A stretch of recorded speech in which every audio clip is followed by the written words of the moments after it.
tekerleğe hiç dokundun mu? Şu kapıya. O kapıya. Çıksın. Bunlar da dokunulmaz. Ne bildiği kadar dokunulmaz. Her tarafına bir şey yapar. Doldur.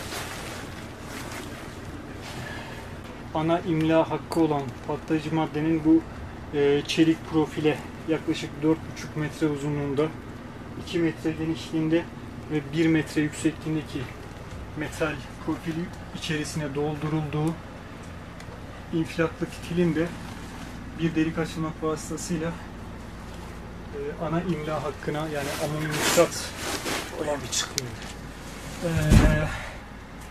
Ana imla hakkını muhtemelen bunlardan içerisine doldurmuşlar ve çuvallarını da içine bırakmışlar. İnfilaklı fitil buradan karşıdaki